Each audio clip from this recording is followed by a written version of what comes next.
26 avril 2018, raffinerie Husky à Superior dans le Wisconsin. Vers 10 heures du matin, dans l'unité de cracking catalytique et de concentration des gaz. Les débris générés par l'explosion sont projetés dans toutes les directions. Un morceau vole sur 60 mètres et vient heurter un bac aérien de stockage d'asphalte, perfore la paroi du bac et provoque une fuite d'asphalte chaud. Celui-ci se répand sur le sol du stockage et dans les unités opérationnelles de la raffinerie. Les départs de feu dans ces unités sont éteints rapidement par des personnels des équipes d'intervention du site. Des membres des pompiers de la ville de Superior, qui ont développé un partenariat stratégique avec la raffinerie, répondent également à l'alerte.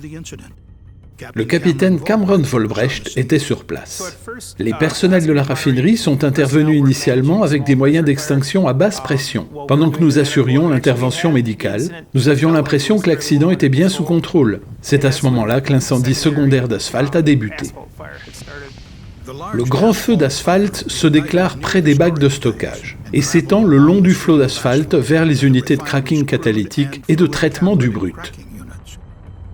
Il arrive fréquemment que ce type de feu d'asphalte brûle pendant des jours.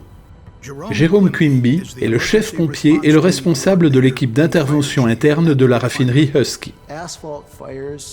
Les feux d'asphalte peuvent être difficiles à cause de la chaleur dégagée et dans ce cas précis à cause de la quantité d'asphalte qui nous empêchait d'approcher. Il aurait facilement pu durer 3 à 5 jours, mais nous voulions tenter de l'éteindre le plus rapidement possible.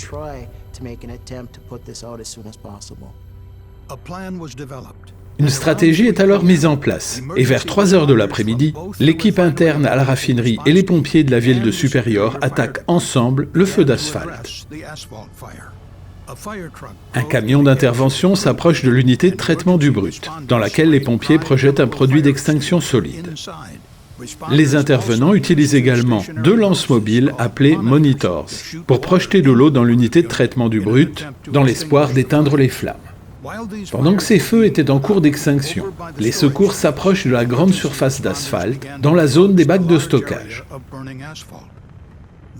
Leur intention est de pousser le feu vers une zone vide, à côté des bacs de stockage, pour l'attaquer ensuite fermement depuis de multiples directions. Ils commencent par utiliser 2 monitors, l'un au nord et l'autre à l'ouest, pour effectuer un balayage avec de l'eau et pousser le feu d'asphalte vers la zone de confinement prévue. Ensuite, quand le feu dans les unités opérationnelles du site est éteint, le camion pompe est positionné de façon à ce qu'il puisse arroser depuis l'est la zone de confinement avec de la mousse. Vers 17h30, une équipe supplémentaire attaque le feu par le sud, avec de la mousse projetée par un monitor. À cet instant, le feu d'asphalte est complètement encerclé dans la zone de confinement. Le feu d'asphalte étant confiné, les services de secours arrivent à le maîtriser vers 19h. Ce grave feu d'asphalte a été éteint en quelques heures, alors qu'au début, on avait craint que cela prenne plusieurs jours. C'est vraiment une très bonne chose de voir les 4 axes d'attaque jouer leur rôle. Et maintenant, la mousse, là où nous en avons besoin. J'étais sur place et j'ai tout vu. Premièrement, sur le terrain, il était vraiment évident que nous devions travailler comme dans une tempête, très opaque, peu de lumière. Néanmoins, à l'approche de la nuit, nous avons pu lever la tête et revoir le soleil, et c'était formidable que ça arrive. Scott Gordon est le chef de bataillon des pompiers de Superior. Il pense que le partenariat entre les pompiers de Superior et la raffinerie a aidé ces équipes à mieux répondre à l'accident. Nous avons commencé ce partenariat il y a environ 5 ans. Il nous a permis d'améliorer la communauté des services de secours, de mieux connaître notre environnement civil et industriel, de développer des écoles et des formations pour les feux complexes. Notre secteur est riche en industrie pétrolière. Nous possédons donc les équipements spécialisés que nous utilisons uniquement sur les feux industriels. L'entraînement sur ces équipements est le seul moyen de lutter efficacement contre les feux industriels. Le partenariat a été créé par 3 industries pétrolières locales, dont la raffinerie Husky. Elles peuvent appeler les pompiers locaux pour demander la mise en place d'une aide réciproque en cas d'urgence. Un proverbe dit « l'union fait la force ». C'est vraiment ce qui s'est passé pour Husky. Cette intervention a prouvé que c'était une bonne chose, d'avoir des personnes mieux entraînées, mieux évaluées et au courant de nos méthodes, des personnes capables de s'intégrer dans un dispositif global.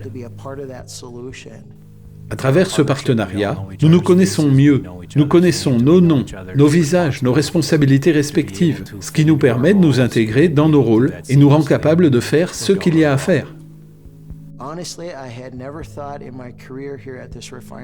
Franchement, je n'aurais jamais pensé que je verrais dans ma carrière à la raffinerie des événements comme ceux-ci. Mais sincèrement, après y avoir été plongé, sans avoir envie de recommencer, ce que j'ai apprécié dans la lutte contre ce feu, c'est d'avoir été formé, l'entente mutuelle, la confiance réciproque.